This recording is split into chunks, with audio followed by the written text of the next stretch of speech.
안녕하십니까. 이 세상에서 보이스피싱 사기가 없어지는 그날을 기다리며 단 한 명이라도 피해를 줄이는데 도움이 되길 바라는 보이스피싱 백신입니다. 오늘은 피해자 모임 카페에서 올려진 내용 중 피해자가 손해배상 소송을 당했어요 라는 펜을 만들어 보았습니다. 피해자에게 손해배상을 청구한 민사소송이 있었다고요? 피해자임에도 계좌를 제공한 상품권 업체에게 손해배상을 청구당한 회원이 있었습니다. 범인이 상품권 업체 계좌에 피해자의 피해금을 입금하고 상품권으로 바꾸어 간 것이 확실하지만 상품권 업체가 정상거래임을 주장하고 이의 신청한 내용을 금융감독원에서 인정한 사례입니다. 상품권 업체는 금감원 결정을 근거로 계좌 지급 정지 기간 동안 거래하지 못한 발생한 손해를 민사소송으로 제기한 경우로 추정합니다. 그러면 피해자에 대한 금융감독원의 피해금 환급 절차는 어떻게 되는지요? 피해자가 피해구제 신청을 하면 금융회사는 피해자 요청에 따라 입금 내역 등을 확인하여 계좌 전체에 대해서 지급 정지하고 즉시 금융감독원에 채권 소멸 절차 개시 공고를 요청합니다. 금융감독원 개시 공고 후 2개월 동안 사기 이용 계좌 명의인은 이의 제기를 신청할 수 있고 금감원은 신청 내용을 심사해서 지급 정지를 계속하거나 또는 해제를 결정하며 이의 제기가 없거나 이의 제기 내용이 받아들이지 않으면 2개월 후에 해당 계좌 채권은 모두 소멸되고 금감원은 14일 이내에 환급 금액을 결정해서 금융인사를 통하여 지체 없이 피해자에게 환급하게 됩니다. 피해자는 민사소송에 어떻게 대응해야 하나요? 먼저 상황에 따라 피해자가 스스로 결정할 사항임을 말씀드립니다. 민사소송은 형사소송과 달리 공판정에서 변호사를 포함한 당사자의 변론과 입증, 증거가 판단을 결정하게 됩니다. 따라서 판사는 피고의 잘못을 따지는 것이 아니라 원고와 피고의 주장과 입증 자료에서 누가 맞는가 판단해 주는 것입니다.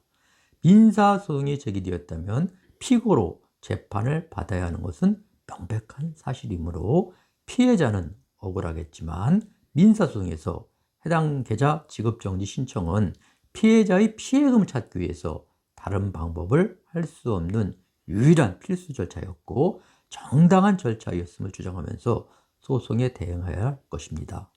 또한 계좌 명의인의 이의제기 신청 기간은 지급정지 후 2개월 내 언제든지 가능하고 금감원에서 심사해서 이의 신청이 정당하다고 판단하면 바로 해제하므로 손해배상 책임이 없음을 충분하게 주장하여야 합니다.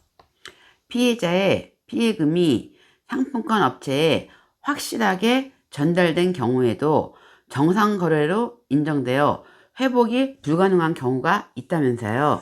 금융감독원이 상품권 업체 이의 신청을 받아들이게 되면 보이스피싱 범죄 금액이 입금된 것이 확실하더라도 계좌 이용 금지를 해제할 수 있다는 내용을 골자로 한 전기통신금융사기 피해방지 및 피해금 환급에 관한 특별법 개정안이 2018년 시행되면서 범죄 피해금 회복이 어렵게 된 것은 확실한 사실입니다.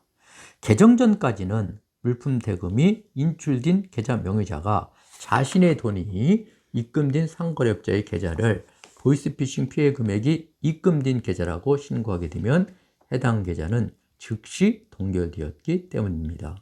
본 개정안은 수많은 물품 거래를 해야 하는 해당 판매자가 단 한 건의 의심 신고로 다른 상거래로 인한 대금마저 인출할 수 없게 되는 2차 피해를 입게 된다는 문제점을 극복하는 것을 주안점으로 한 것이 사실입니다. 계좌 명의인이 정상거래를 주장하고 금융감독원이 이의 신청을 받아들이면 해당 계좌에서 피해금 회복이 불가능한데 비정상 거래라는 것을 입증하는 것은 수사기관의 의지와 사법부의 임무이므로 피해자 입장으로서는 매우 어려운 것이 사실이기 때문입니다. 범죄인이 피해자 피해금 구조 제도인 지급정지 제도를 악용해 양쪽으로 사기친 경우가 있다면서요. 네, 그렇습니다. 최근 보이스피싱 범죄 조직은 금을 사겠다고 금은방 주인에게 입금 계좌를 받은 후 다른 보이스피싱 피해자에게 금은방 주인 계좌로 500만 원을 입금하도록 하게해서 금 20돈을 찾아갔고 우리 보이스피싱 피해자에게 전화 걸어 보이스피싱 당했으니 은행에 해당 계좌를 지급정지 신청하라고 하였으며 우리 금은방 주인에게 다시 또 전화 걸어서 범죄 관련 금액이 입금되어 계좌가 지급 정지되었다고 하면서 200만 원을 주면 정지를 풀어주겠다고 하였답니다. 보이스피싱 범죄 조직은 다른 피해자에게는 500만 원 피해를 주었고 금은방 주인에게는 금 20돈과 200만 원 피해를 동시에 입게 한 사기를 친 것입니다. 최근 검찰에서는 서울 동부지검에 보이스피싱 범죄 합동수사단을 설치한다면서요.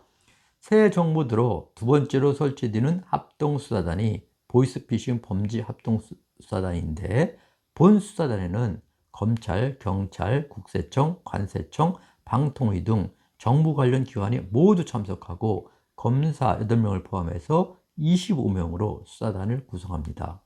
중국 등 외국과 공조수사를 확대하여 현금 수거책은 물론 계좌 제공책부터 총책까지 범죄 조직을 발본색을 한다고 하니 기대가 큽니다. 감사합니다.